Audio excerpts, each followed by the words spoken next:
He is actually probably one of the only legit free speech absolutists. I don't think he gives a fuck.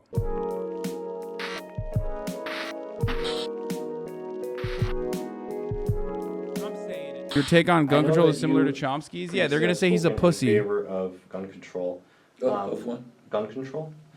There are other left-wing theorists who seem to be against it, or at least at times have written against it. For example, Kevin Carson with the Center for Stateless Society.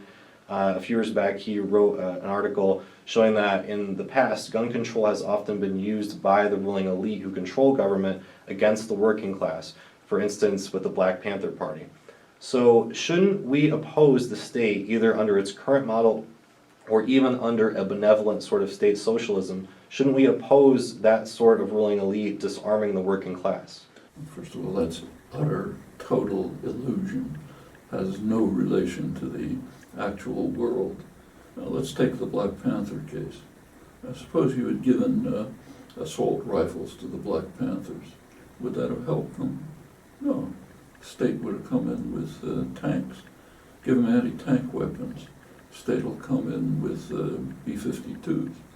I mean, the balance of power is overwhelmingly in the force of the state. The idea that any armed resistance to the state is conceivable is kind of like having a debate about the best ice cream cones on Mars. We're not even talking about the real world. Arming the working class against the government. Suppose you armed the working class in the United States. Would they be against the government? I mean, these are just mad, crazed illusions. They have nothing to do with reality, and they have absolutely nothing to do with guns.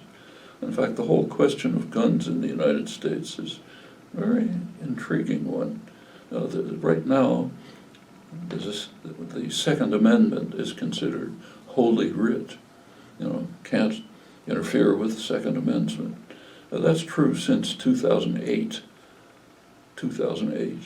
when the reactionary Roberts course reversed the traditional interpretation of the Second Amendment. It's done in an interesting way. It was done by a right-wing libertarian, Scalia, supposedly an originalist. And it's very interesting to read his decision from Loki wasn't feeling your take, but Chomsky saying the same thing changed my mind. Okay, come on, bro. An originalist conservative point of view. It's outrageous. It's very scholarly, good scholar, all sorts of obscure references to the 17th century and so on.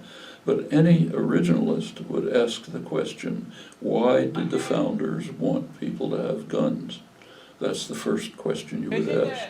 And we know the answer. In fact, there are three answers. One is, as stated in the amendment, because they needed militias.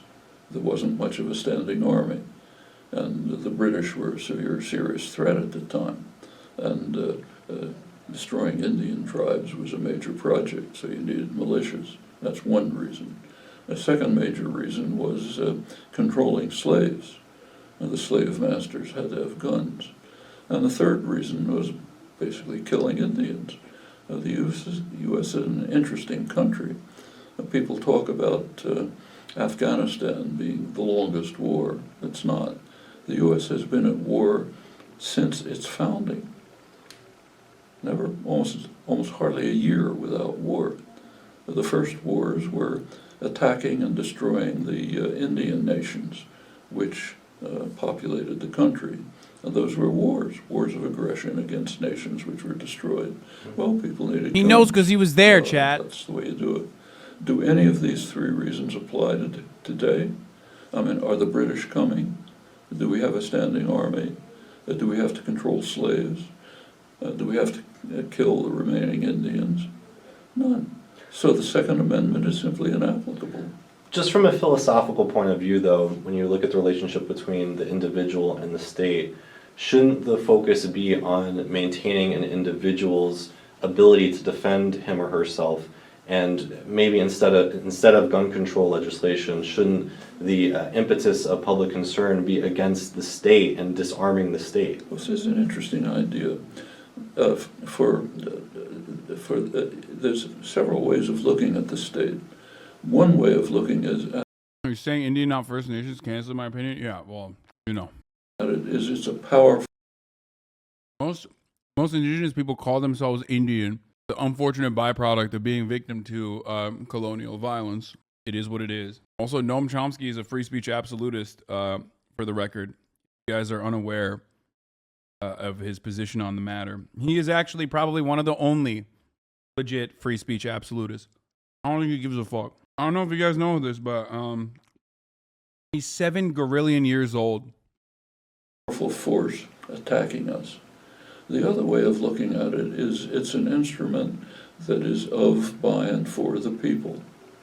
Those are two different pictures of the state. Which one do we want? It's if you feel that the state is a powerful enemy, then you have to have a way to fight against it, but not with guns. If you feel that the government can be an instrument that is under popular control and works for the public good, then you act in ways to try to bring that about. And incidentally, notice that all these discussions from a right-wing libertarian point of view ignore the main source of concentrated power in the country, namely unaccountable private power, which that's the real threat. But the right-wing libertarians don't want you to look at that because they want to defend concentrated private power. Which, if you take a look at it, is kind of the epitome of a tyrannical organization. Orders come from the top, go down, you take them, at the very bottom you're allowed to rent yourself what's laughably called consent. That has to be protected from discussion. And then you set up the state as kind of an enemy in the hope that people will not try to turn the state into an instrument which they control for their own benefit. Actually, correct me if I'm wrong. Yes, the reason why Republicans are pro Second Amendment, but also recognize that the Second Amendment is about like a government and a police state or a tyrannical state that will be doing fucking violence against the people, is because they're not anti-state across the board. They love it when the state is being violent to marginalize people. They're just terrified of the prospect of the state ever turning it on them. Except if the state ever turned it on them, that kind of violence on them, they would not behave like the fucking Taliban, okay? You have said that the state relies upon violence and is a violent institution, right? I'd like to see a society in which state power is evolved into popular control. But we're talking about this world. And in this world, a government which is at least partially under public control is a defense against unaccountable private power. Okay. Thank you very much. Noam can't hear the fucking the telephone playing in the background.